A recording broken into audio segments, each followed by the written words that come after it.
স্বাগতম। আলো নিভিয়ে হেডফোন কানে দিন, কারণ এখন শুরু হতে যাচ্ছে এমন এক ভয়ঙ্কর গল্প যা হয়তো আজ রাতের ঘুম কেড়ে নেবে আপনার। তাহলে বন্ধুরা, শুরু করা যাক। প্রিয় শ্রোতাবিন্দুরা, আজকে আরও একটি ভয়ানক গল্প নিয়ে আপনাদের মাঝে চলে এলাম। তো বন্ধুরা, সরাসরি গল্পে চলে যাওয়া যাক। অন্ধকার রাত, চারপাশে নিস্তব্ধতা, দূরে কোথাও কুকুরের অদ্ভুত কান্না, আর ঠিক সেই মুহূর্তে যদি আপনার দরজার সামনে এসে দাঁড়ায় এমন একজন যে কথা বলতে পারে না, শুধু আপনার দিকে তাকিয়ে থাকে, আপনি কি করবেন? আজকের গল্পটি এসেছে ময়মনসিংহ জেলার এক অত্যন্ত গ্রামের শ্রোতার কাছ থেকে। তিনি নিজের পরিচয় প্রকাশ করতে চাননি, শুধু বলেছিলেন, আজও আমি রাতে একা হাঁটতে পারি না, কারণ আমি জানি সে কখনো অপেক্ষা করছে। শুধু শুরু করি আজকের ভয়ঙ্কর ঘটনা, বোবা ভূতের ভয়ানক ঘটনা। আমার নাম রাকিব। ঘটনাটি ঘটে 2018 সালের শীতকালে। তখন আমি ঢাকার একটি প্রাইভেট কোম্পানিতে চাকুরি করতাম। বাবা হঠাৎ অসুস্থ হয়ে পড়ায় আমাকে গ্রামের বাড়িতে যেতে হয়। আমাদের গ্রামটি অনেক নির্জন, একদিকে বিশাল বাঁশঝাড়, অন্যদিকে পুরনো কবরস্থান, আর গ্রামের শেষ মাথায় একটি বহু বছর ধরে পরিত্যক্ত জমিদার বাড়ি। ছোটবেলা থেকেই শুনে এসেছিলাম সেখানে নাকি রাতে কেউ যায় না, কারণ প্রতি রাত ঠিক 12টার পর সেখানে এক বোবা মেয়ে ঘুরে বেড়ায়। কেউ তার মুখ থেকে কোনো শব্দ শোনেননি, শুধু 2 হাত তুলে কিছু বলতে চায়, কিন্তু তার মুখ দিয়ে কোনো আওয়াজ বের হয় না। আমি এসব বিশ্বাস করতাম না, ভাবতাম গ্রামের মানুষের কুসংস্কার। কিন্তু সেই ধারণা পাল্টাতে খুব বেশি সময় লাগেনি। গ্রামে আসার 3য় রাত, বাবার ওষুধ আনতে পাশের বাজারে যেতে হয়। ফেরার সময় রাতে প্রায় 11:30। শীতের কুয়াশায় পুরো রাস্তা ঢেকে গেছে। হঠাৎ দূরে দেখি সাদা কাপড় পরা একজন নারী রাস্তার পাশে দাঁড়িয়ে আছে, মাথা নিচু, চুলগুলো মুখে ঢুকে গেছে। আমি ভাবলাম হয়তো কোনো অসহায় মহিলা। কাছে যেতেই সে মাথা তুলল। তার চোখ দুটো অস্বাভাবিক বড়, মুখে কোনো অভিব্যক্তি নেই। সে শুধু ডান হাত তুলে সামনে থাকা জমিদার বাড়ির দিকে ইশারা করলো। আমি বললাম, আপনার কোনো সাহায্য লাগবে? কোনো উত্তর নেই। সে শুধু তাকিয়ে রইল, তারপর নিজের ঠোঁটে আঙ্গুল রাখলো, যেন বলছে চুপ। এক মুহূর্তের জন্য আমার শরীর ঠান্ডা হয়ে গেল। পরের সেকেন্ডেই সে ধীরে ধীরে কুয়াশার মধ্যে মিলিয়ে গেল। আমি দৌড়ে বাড়ি ফিরে এলাম। বাড়িতে সব খুলে বলতাম। দাদি ভয়ে কেঁপে উঠলেন। তিনি বললেন, তুই ওকে দেখেছিস? আমি বললাম, হ্যাঁ। দাদি দীর্ঘশ্বাস ফেলে বললেন, ও মানুষ না, ও বোবা মেয়ে। সে আজও নিজের মৃত্যুর পূজার খুঁজে বেড়ায়। আমি অবাক হয়ে শুনতে লাগলাম। প্রায় 30 বছর আগে গ্রামের এক পরিবার, মেয়ে ছিল নাসিমা। জন্ম থেকেই বোবা, কিন্তু অত্যন্ত সুন্দরী। গ্রামের সবাই তাকে ভালোবাসত। শুধু জমিদার বাড়ির এক নেশাগ্রস্ত লোক তাকে প্রতিদিন বিরক্ত করত। এক রাতে নাসিমা বাড়ি ফেরেনি। 3 দিন পর তার মরাদেহ পাওয়া যায় জমিদার বাড়ির কুয়োর পাশে। মুখে ছিল অদ্ভুত আতঙ্কের ছাপ, কিন্তু তার মৃত্যুর রহস্য কখনো জানা যায়নি। তারপর থেকেই রাতে সে ফিরে আসে, কিছু বলতে চায়, কিন্তু আজও তার মুখে কোনো শব্দ নেই।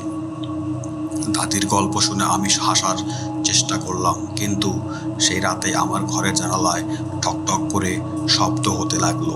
জানালা খুলতেই কেউ নেই, শুধু ভেজা মাটির ওপর ছোট ছোট খালি পায়ের ছাপ, যেগুলো জানালার নিচ থেকে শুরু হয়েছে, আমার বিছানার দিকেই এসেছে। আমি আতঙ্কে দরজা বন্ধ করে দিলাম, কিন্তু রাত 3টার দিকে স্পষ্ট অনুভব করলাম কেউ আমার বিছানার পাশে দাঁড়িয়ে আছে। চোখ খুলতেই দেখলাম সেই বোবা নারী। সে আমার দিকে তাকিয়ে আছে, তার চোখ বেয়ে রক্ত মিশ্রিত পানি গড়িয়ে পড়ছে। সে কাপা হাতে আবারও জমিদার বাড়ির দিকে ইশারা করলো, তারপর নিজের গলায় হাত রাখলো, যেন কেউ তাকে শ্বাসরোধ করে হত্যা করেছিল। আমি চিৎকার করতে গিয়েও পারলাম না। মনে হচ্ছিল আমার গলায় যেন বন্ধ হয়ে গেছে। ঠিক তখনই ঘরের ভেতর ভেসে এলো এক অদ্ভুত ফিসফিস শব্দ, কিন্তু শব্দটি নারীর মুখ থেকে আসছিল না। মনে হচ্ছিল চারপাশের অন্ধকার কথা বলছে। সত্যিটা খুঁজে বের কর।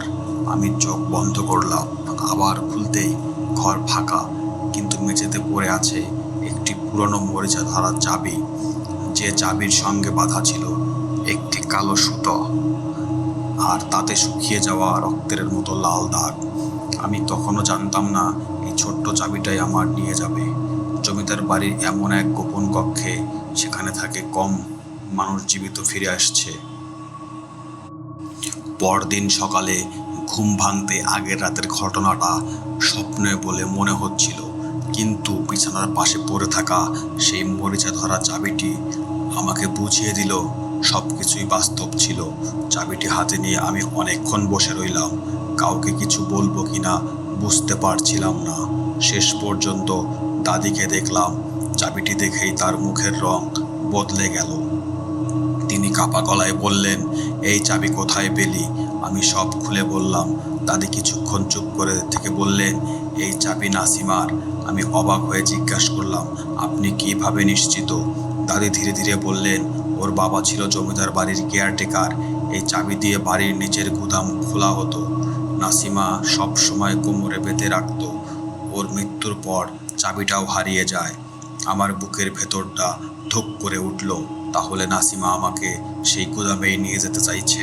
সেদিন বিকেলে গ্রামের চায়ের দোকানে গেলাম। সেখানে গ্রামের সবচেয়ে বৃদ্ধ মানুষ সোভান চাচা বসেছিলেন। আমি তাকে জমিদার বাড়ির কথা জিজ্ঞাসা করতেই তিনি চারপাশে তাকালেন, তারপর খুব আস্তে বললেন, ওই বাড়ির কথা দিনের আলোয় বেশি বলিস না। আমি চুপ করে রইলাম। তিনি বললেন, শুধু নাসিমা না, আরও অনেক মানুষ ওই বাড়ি থেকে নিখোঁজ হয়েছে, কিন্তু কেউ কোনো প্রমাণ পায়নি। আমি জিজ্ঞাসা করলাম, পুলিশ? চাচা তিক্ত হেসে বললেন, তখন টাকার কাছে সত্য হেরে গিয়েছিল। রাত নামলো। আমার মনে হচ্ছিল আজই যেতে হবে, কারণ সারাদিন ধরে একটা অদ্ভুত অনুভূতি হচ্ছিল, যেন আমাকে দেখছে। রাত ঠিক 12টায় আমি টর্চ, মোবাইল আর সেই চাবি নিয়ে বের হলাম। পুরো গ্রাম তখন ঘুমিয়ে, কুয়াশার আগের তখনও ঘন কুয়াশা। জমিদার বাড়ির সামনে পৌঁছাতেই একটা ঠান্ডা বাতাস গা কাঁপিয়ে দিল। বাড়িটার ভাঙা বারান্দা, ঝুলে থাকা দরজা আর কালো জানালাগুলো জীবন্ত। মনে হচ্ছিল কেউ ভেতর থেকে তাকিয়ে আছে। আমি সাহস করে ভেতরে ঢুকলাম। প্রতিটি পদক্ষেপ ধুলো উঠছে। হঠাৎ উপরতলা থেকে ধূপ ধূপ কারো পায়ের হাঁটার শব্দ। আমি টর্চের আলো ফেললাম, কেউ নেই। শব্দও থেমে গেল। আমি নিচতলায় একটি পুরনো ঘরে ঢুকলাম। নাতির কথা মতো মেঝের এক কোণে কাঠের পুরনো ঢাকনা ছিল। অনেক কষ্টে সেটা সরাতেই নিচের সিঁড়ি দেখা গেল। একটা ভ্যাপসা পচা গন্ধ উঠে এলো। আমি মোবাইলের আলো জ্বালিয়ে নিচে নামতেই শুরু করলাম। 10-12-15 মিনিটের সিঁড়ি। নিচে নেমেই একটা লোহার দরজা দেখতে পেলাম। দরজার তালা দেখে আমার বুক কেঁপে উঠল। চাবিটা ঠিক তালার মতোই। কাপা হাতে চাবি ঢুকালাম, কটকট, তারপর ক্যাচ। দরজাটা ধীরে ধীরে খুলে গেল। ভেতর থেকেই বুঝলাম এটা কোনো সাধারণ গুদাম নয়। চারদিকে পুরনো কাঠের বাক্স, ভাঙা আসবাব, দেয়ালে অদ্ভুত সব দাগ, আর এক কোণে একটি কাঠের চেয়ার। চেয়ারের হাতলে মোটা দড়ির অংশ এখনো বাঁধা।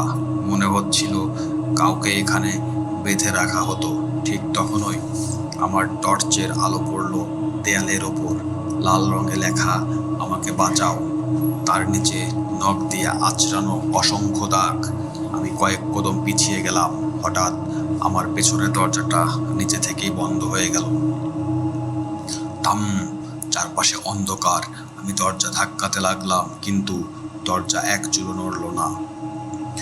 ঠিক তখনই অন্ধকারের ভেতর থেকে ভেসে এলো কারো হাঁটার শব্দ। শব্দটা ধীরে ধীরে আমার দিকে এগিয়ে আসছে।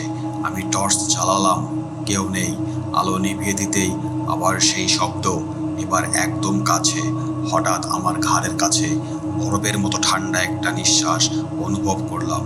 আমি ঘুরে দাঁড়াতেই সেই বোবা মেয়েটি এক দৃষ্টিতে আমার দিকে তাকিয়ে। তার চোখে এবার ভয় নেই, অনুনয়। সে কাপা হাতে মেঝের এক কোণের দিকে ইশারা করলো।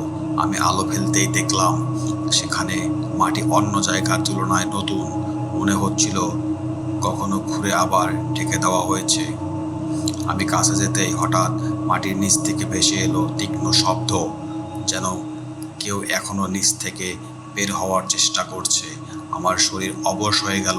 ঠিক তখনই গুদামের অন্ধকারে আরেকটি ছায়া নড়ে উঠল, কিন্তু সেটা নাসিমা নয়, অনেক লম্বা, বিকৃত, আর তার চোখ দুটো জ্বলছে আগুনের মতো। বোবা মেয়েটি হঠাৎ আতঙ্কে পিছিয়ে গেল। প্রথমবারের মতো তার মুখ খুলল, কিন্তু কোনো শব্দ বের হলো না, শুধু রক্ত ঝরতে লাগলো। আর সেই কালো ছায়াটি ধীরে ধীরে আমার দিকে এগিয়ে আসতে শুরু করলো।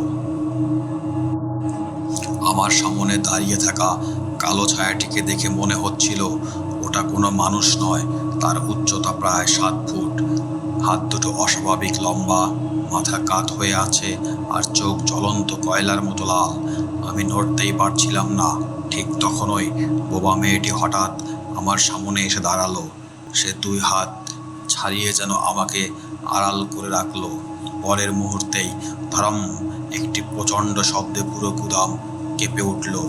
কালো ছায়াটি হঠাৎ দেয়ালের দিকে ছিটকে পড়ল। মনে হচ্ছিল 2 অদৃশ্য শক্তির মধ্যে যুদ্ধ শুরু হয়েছে। আমি সুযোগ বুঝে মাটির সেই অদ্ভুত জায়গাটার কাছে এগিয়ে গেলাম। সেখানে পড়েছিল একটি পুরানো মরিচা ধরা কোদাল। কাঁপতে কাঁপতে মাটি খুঁড়তে শুরু করলাম। কয়েক ইঞ্চি নরম মাটি, তারপর ঢক, কোদাল কোনো শক্ত জিনিস লাগলো। আমি হাত দিয়ে মাটি সরাতেই বেরিয়ে এলো একটি ছোট লোহার বাক্স। বাক্সটির ওপরও একই ধরনের মরিচা, কিন্তু আশ্চর্যের বিষয়, তালাটি ঠিক সেই চাবি দিয়েই খুলে গেল। বাক্সের ভেতর ছিল একটি পুরনো ডায়েরি, একটি রূপার নুপুর, আর কয়েকটি সাদা কালো ছবি। প্রথম ছবিতে নাসিমা, সে হাসছে, তার পাশে দাঁড়িয়ে আছে জমিদারের ছেলে রফিক। দ্বিতীয় ছবিতে নাসিমার চোখে ভয়, তার হাত বাঁধা, ছবির কোণে লেখা, যে সত্য জানবে সে বাঁচবে না। আমার হাত কাঁপতে শুরু করলো। আমি দ্রুত ডায়েরি খুললাম। প্রথম কয়েকটি পাতা নষ্ট হয়ে গেছে, কিন্তু মাঝখানের একটি লেখা পরিষ্কার ছিল, আমি কথা বলতে পারি না, তাই সবাই ভাবে আমি কিছু জানি না, কিন্তু আমি দেখেছি তারা রাতের পর রাত মানুষ ধরে এই গুদামে নিয়ে আসে। যারা প্রতিবাদ করে তারা আর ফিরে যায় না। যদি কেউ এই ডায়েরি খুঁজে পায়, সত্যিটা সবাইকে জানিও। আমি আর পড়তে পারলাম না। হঠাৎ ডায়েরির শেষ পাতায় রক্তের মতো লাল কালি দিয়ে লেখা একটি বাক্য চোখে পড়ল, সে এখনো বেঁচে আছে। ঠিক তখনই আমার পেছন থেকে একটা কর্কশ হাসি ভেসে এলো। আমি ঘুরে দাঁড়াতেই দেখি কালো ছায়াটি আর আগের জায়গায় নেই। সে এখন একদম আমার সামনে, কিন্তু এবার তার মুখ পরিষ্কার দেখা যাচ্ছে। আমার বুক হিম হয়ে গেল। এটা কোনো অজানা প্রাণী, ওটা ছিল জমিদারের ছেলের বিকৃত মুখ। ছোট্ট চোখ নেই, মুখ ছিঁড়ে কান পর্যন্ত উঠে গেছে, দাঁতগুলো অস্বাভাবিক বড়। সে ধীরে ধীরে আমার দিকে হাত বাড়ালো। ঠিক তখনই বোবা নাসিমা 2 হাত তুলে দাঁড়ালো। তার চোখ দিয়ে অশ্রুর বদলে কালো রক্ত গড়িয়ে পড়ছে। সে মুখ খুলল, এবারও কোনো শব্দ নেই, কিন্তু পুরো গুদামে এক অদ্ভুত কম্পন জড়িয়ে পড়ল। দেয়ালে কাঁপতে শুরু করলো, পুরনো কাঠের বাক্সগুলো ভেঙে পড়তে লাগলো। হঠাৎ গুদামের এক কোণের দেয়াল ভেঙে পড়ল। ভেতরে দেখা গেল একটি ছোট্ট গোপন কক্ষ। আমি টর্চের আলো ফেলতেই দেখলাম সারি সারি মানুষের হাড়, কমপক্ষে 20 থেকে 30টি কঙ্কাল। কারো হাতে লোহার শিকল, কারো গলায় দড়ি। সবচেয়ে ভেতরে একটি নারীর কঙ্কালের পায়ে বাঁধা আছে, ঠিক সেই রূপার নুপুরের আরেকটি জোড়া। আমি বুঝে গেলাম এটাই নাসিমার দেহ। আমার চোখে পানি চলে এলো। ঠিক সেই মুহূর্তে বোবা নাসিমা প্রথমবারের মতো হালকা করে হাসলো। তার চোখের ভয় যেন মিলিয়ে গেল, কিন্তু সেই শান্তি মাত্র কয়েক সেকেন্ডেই স্থায়ী হলো, কারণ পুরো বাড়ির ভেতর হঠাৎ একসঙ্গে শত শত মানুষের কান্নার শব্দ ভেসে উঠল। তারপর একটি গম্ভীর কণ্ঠ চারদিকে কাঁপিয়ে উঠে বলল, একজনকে মুক্তি দিলেই সবাই মুক্তি পাবে। আমি ভয়ে চারদিকে তাকালাম। অন্ধকার থেকে এবার একজন নয়, 2 জন নয়, ডজন খানেক বোবা মানুষ ধীরে ধীরে বেরিয়ে আসছে। তারপর প্রত্যেকের মুখ সেলাই করা, চোখ ফাঁকা, আর তারা সবাই আমার দিকেই এগিয়ে আসছে। আমার চারপাশে তখন 1, 2, 3 গুনতে গুনতে আমি থেমে গেলাম। অন্ধকার গোপন কক্ষ থেকে অন্তত 20 জন মানুষের ছায়া বেরিয়ে এসেছে। তাদের প্রত্যেকের মুখ কালো সুতা দিয়ে সেলাই করা। কারো চোখ নেই, কারো মুখে শুকিয়ে যাওয়া রক্ত, কারো হাত শিকলে বাঁধা। তারা কেউ কোনো শব্দ করছে না, শুধু ধীরে ধীরে আমার দিকে এগিয়ে আসছে। মনে হচ্ছিল তারা সবাই কিছু বলতে চায়, কিন্তু কেউই আর কখনো কথা বলতে পারবে না। হঠাৎ বোবা নাসিমা 2 হাত তুলে তাদের সামনে দাঁড়িয়ে গেল। অবাক করার বিষয়, সব আত্মা একসঙ্গে থেমে গেল আর নাসিমার দিকে তাকিয়ে রইল। এরপর এক এক করে সবাই নিজের বুকের ওপর হাত রাখলো। মনে হচ্ছিল তারা নাসিমাকে সম্মান জানাচ্ছে। ঠিক সেই মুহূর্তে আমার হাতে থাকা ডায়েরির শেষ পাতাটি নিজে থেকেই খুলে গেল। সেখানে আগে যে লেখা ছিল না, এবার ধীরে ধীরে কিছু শব্দ ফুটে উঠতে লাগলো। লেখাটি ছিল, যে আমাদের দেহ খুঁজে পাবে সে যেন সূর্য ওঠার আগেই সত্য প্রকাশ করে, নইলে সেও আমাদের মতো হয়ে যাবে। আমার শরীর কেঁপে উঠল। আমি দ্রুত মোবাইল বের করে কঙ্কালগুলোর ছবি তুলতে লাগলাম, কিন্তু মোবাইলের ক্যামেরা চালু হতেই স্ক্রিনে শুধু একটি মুখ ভেসে উঠল। সেই মুখটি আমার নিজের, কিন্তু আমার মুখও কালো সুতো দিয়ে সেলাই করা। আমি আতঙ্কে মোবাইল ফেলে দিলাম। ঠিক তখনই পুরো গুদামের ভেতর একটা ঠান্ডা বাতাস বয়ে এলো। সব মোমবাতি একসঙ্গে জ্বলে উঠেছে। আমি তো কোনো মোমবাতি জ্বালাইনি। মোমের আলোয় দেয়ালে স্পষ্ট দেখা গেল অসংখ্য হাতের ছাপ, ছোট বড়, নারী পুরুষ শিশু। মনে হচ্ছিল বছরের পর বছর ধরে এখানে বন্দি মানুষেরা শেষবারের মতো দেয়ালে হাত রেখে বাঁচার চেষ্টা করছিল। আমি আর নিজেকে সামলাতে পারছিলাম না। হঠাৎ গুদামের লোহার দরজায় জোরে জোরে আঘাত পড়ল। ধাম ধাম করে কেউ বাইরে থেকে দরজা ভাঙার চেষ্টা করছে। আমি ভেবেছিলাম হয়তো গ্রামের কেউ এসেছে, কিন্তু দরজায় নিজের ভাগ দিয়ে যে ছায়াটা দেখা গেল তা কোনো মানুষের ছিল না। 2টি লম্বা শিং, অস্বাভাবিক বড় হাত আর মাটিতে টেনে চলা নখ।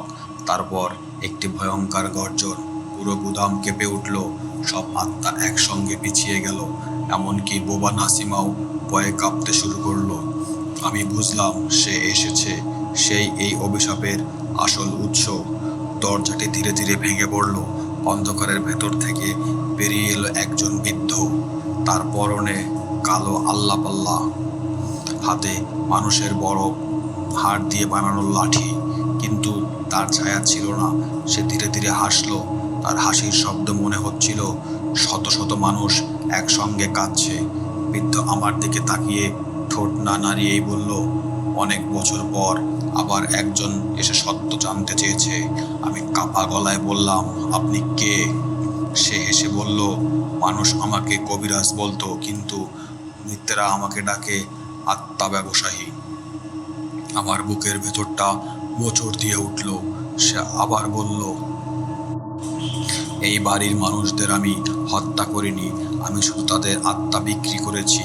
এই কথা বলেই সে তার লাঠি মাটিতে আঘাত করল। মুহূর্তের মধ্যেই সব মুখ সেলাই করা আত্মা আমার দিকে ঘুরে দাঁড়ালো।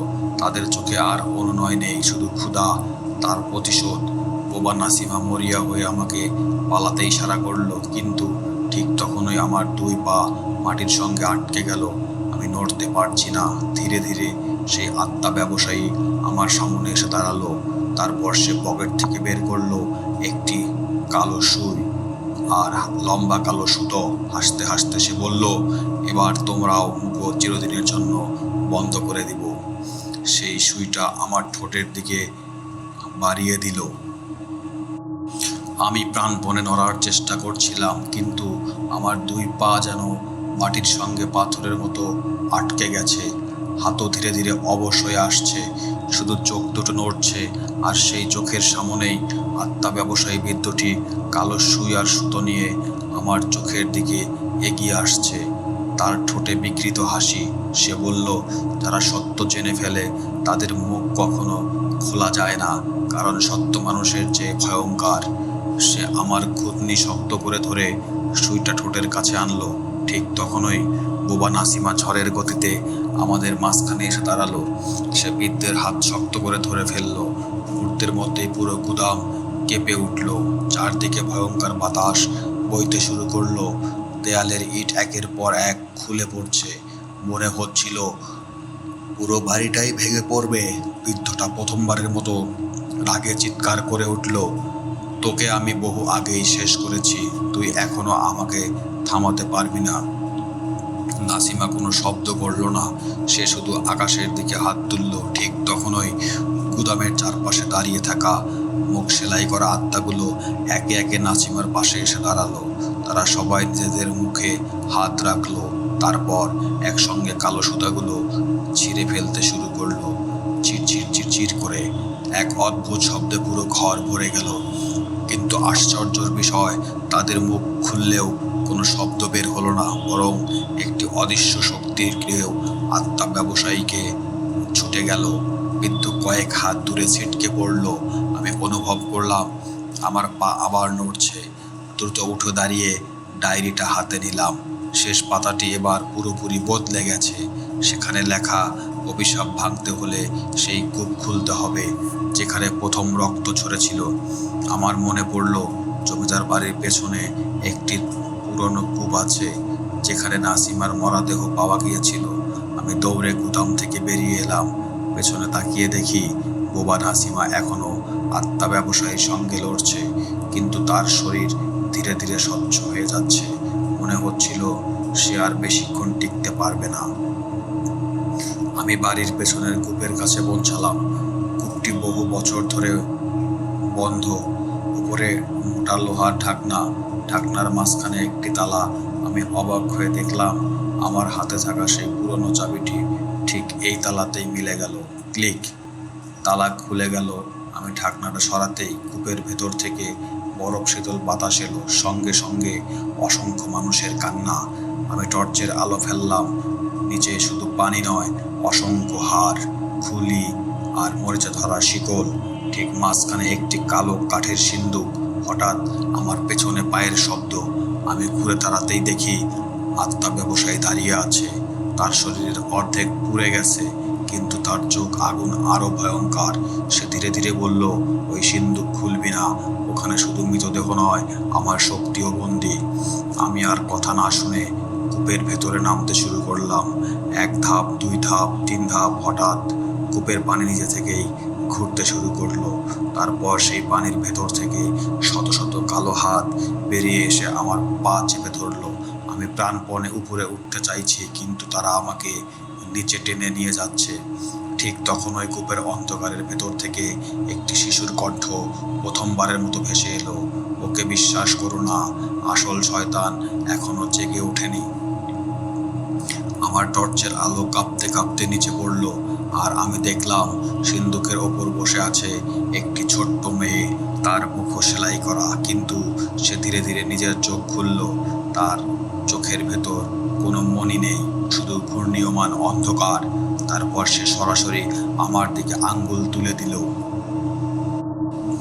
কূপের ভেতরে তখন আমার নিঃশ্বাস বন্ধ হয়ে আসছে। শত শত হাত আমার পা, কোমর আর বুক শক্ত করে ধরে রেখেছে। আমি যতই উপরে উঠতে চাই, তারা ততই আমাকে নিচের দিকে টেনে নিচ্ছে। ঠিক সেই সময় সিন্দুকের ওপর বসে থাকা ছোট্ট মেয়েটি ধীরে ধীরে উঠে দাঁড়ালো। তার মুখ কালো সুতা দিয়ে সেলাই করা, চোখের দরজায় ঘূর্ণীয়মান অন্ধকার। সে কোনো শব্দ করলো না, শুধু ডান হাত তুলে আমার দিকে ইশারা করলো। হঠাৎ আমার চারপাশের সব কালো হাত এক মুহূর্তের জন্য থেমে গেল। আমি সেই সুযোগে নিচের শেষ ধাপে নেমে গেলাম। সিন্দুকটা আমার সামনে, পুরো সিন্দুক অদ্ভুত সব চিহ্ন খোদাই করা, আর মাঝখানে লেখা, যে খুলবে সে সত্য বহন করবে। আমার হাতে থাকা চাবিটি যেন নিজে থেকেই কাঁপতে শুরু করলো। আমি গম্ভীর নিঃশ্বাস নিয়ে তালায় চাবি ঢুকালাম। কটকট, তারপর ক্যাচ। সিন্দুকটি ধীরে ধীরে খুলে গেল। ভেতরে কোনো সোনাদানা ছিল না, ছিল একটি কালো কাপড়ে মোড়ানো পুঁথি, একটি শুকিয়ে যাওয়া শিশুর পুতুল আর একটি ছোট্ট আয়না। আমি আয়নাটা হাতে তুলতেই আমার নিজের মুখ আর দেখা গেল না, বরং দেখতে পেলাম অনেক বছর আগের একটি দৃশ্য। রাত, প্রচণ্ড ঝড়, জমিদার বাড়ির উঠোনে কয়েকজন মানুষ দাঁড়িয়ে আছে, তাদের মাঝে সেই আত্মা ব্যবসায়ী। কিন্তু তখন সে অনেক তরুণ। তার সামনে হাঁটু গেড়ে বসে আছে নাসিমা। তার দুই হাত বাঁধা। সে প্রাণপণে কিছু বলতে চাইছে, কিন্তু সে তো বোবা। তার মুখ থেকে কোনো শব্দ বের হচ্ছে না। হঠাৎ আরেকজন লোক একটি ছোট্ট মেয়েকে টেনে নিয়ে এলো। মেয়েটির বয়স 10 বছরের বেশি নয়। সে ভয়ে কাঁদছে। আত্মা ব্যবসায়ী বলল, আজ থেকে এই কূপ হবে আত্মার দরজা। প্রথম মেয়েটি, তারপর যে প্রতিবাদ করবে। আমি আতঙ্কে দেখলাম ছোট্ট মেয়েটির জীবন্ত অবস্থায় কূপে ফেলে দেওয়া হলো। তারপর নাসিমাকেও টেনে নিয়ে যাওয়া হলো। দৃশ্যটা হঠাৎ মিলিয়ে গেল। আমার হাত থেকে আয়নাটা পড়ে ভেঙে গেল। ঠিক সেই মুহূর্তে কূপের ভেতরের প্রচণ্ড গর্জন শোনা গেল।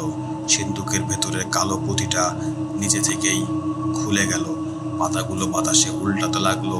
শেষ পাতায় বড় অক্ষরে লেখা, যে এই আচার শুরু করেছিল তার আত্মা মরেনি, সে অন্যের দেহে লুকিয়ে বেঁচে আছে।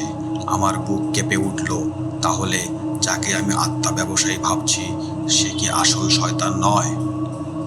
ঠিক তখনই কূপের উপরে দাঁড়িয়ে থাকা বৃদ্ধটা হঠাৎ অদ্ভুতভাবে হাসতে শুরু করলো। তার শরীর ধীরে ধীরে ধোঁয়ায় পরিণত হতে লাগলো, আর সেই ধোঁয়া উড়ে গিয়ে আমার পেছনে দাঁড়িয়ে থাকা ছোট্ট মেয়েটির শরীরে ঢুকে গেল। মেয়েটি মুহূর্তের মধ্যে বদলে গেল। তার মুখের সেলাই একে একে খুলে যেতে লাগলো, কিন্তু মুখের ভেতর কোনো জিহ্বা নেই, কোনো দাঁত নেই, শুধু গভীর কালো অন্ধকার। সে প্রথমবারের মতো কথা বলল। তার কণ্ঠ ছিল একসঙ্গে শত মানুষের কণ্ঠ। সে ধীরে ধীরে বলল, আমি কখনো মরিনি, আমি শুধু নতুন শরীর খুঁজি। আমার শরীর ঠান্ডা হয়ে গেল। আমি বুঝলাম এই শিশুটি আসল অভিশাপের ধারক। ঠিক তখনই উপরে দাঁড়িয়ে থাকা বোবা নাসিমা মরিয়া হয়ে মাথা নাড়তে থাকলো। সে কাপা হাতে আমাকে একটি ইশারা করলো। সে সিন্দুকের ভেতর থাকা কালো পুঁথিটি দিকে দেখাচ্ছে। মনে হচ্ছে এই পুঁথির মধ্যেই লুকিয়ে আছে অভিশাপ শেষ করার একমাত্র উপায়। আমি পুঁথিটি হাতে তুলতেই পুরো কূপ কাঁপতে শুরু করলো। চারপাশের পানি লাল হয়ে গেল, আর কূপের দেয়ালের দিকে ধীরে ধীরে বেরিয়ে আসতে লাগলো হাজারো মুখ সেলাই করা আত্মা। তারা সবাই একসঙ্গে আমার দিকে তাকিয়ে রইল। তারা একসঙ্গে হাত বাড়িয়ে দিল।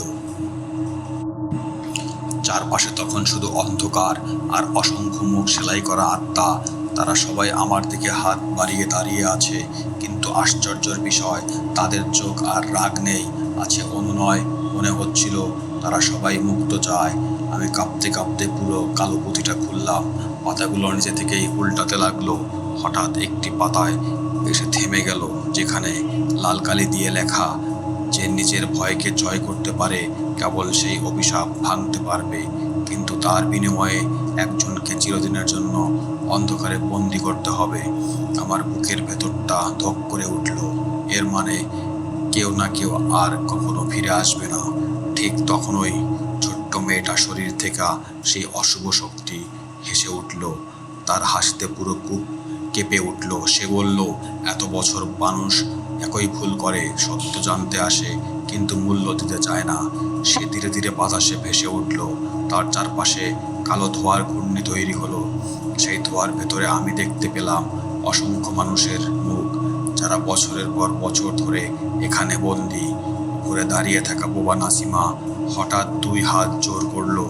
তার চোখ দিয়ে কালো রক্ত নয়, এবার স্বচ্ছ অশ্রু গড়িয়ে পড়ছে। সে নিজের বুকের দিকে আঙ্গুল রাখলো।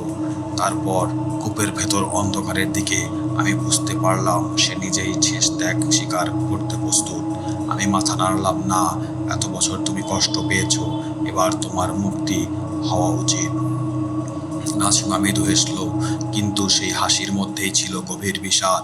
ঠিক তখনই পুঁথির শেষ পাতায় আগুনের মতো উজ্জ্বল অক্ষর ফুটে উঠল, অশুভ শক্তির আসল নাম উচ্চারণ করো।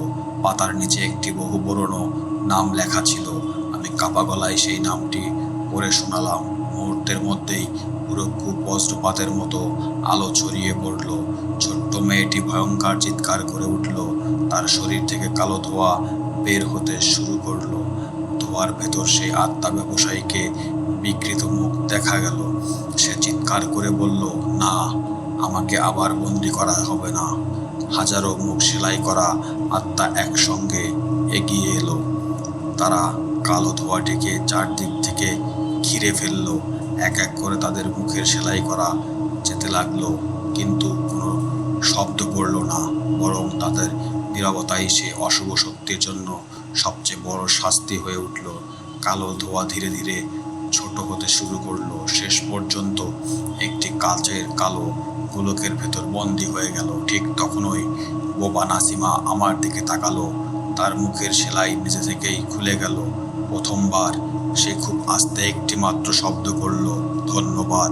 তার কণ্ঠ ছিল শান্ত, কোনো ভয় নেই, কোনো যন্ত্রণা নেই। পরের মুহূর্তেই সে আলোর কণায় ভেঙে আকাশের দিকে মিলিয়ে গেল।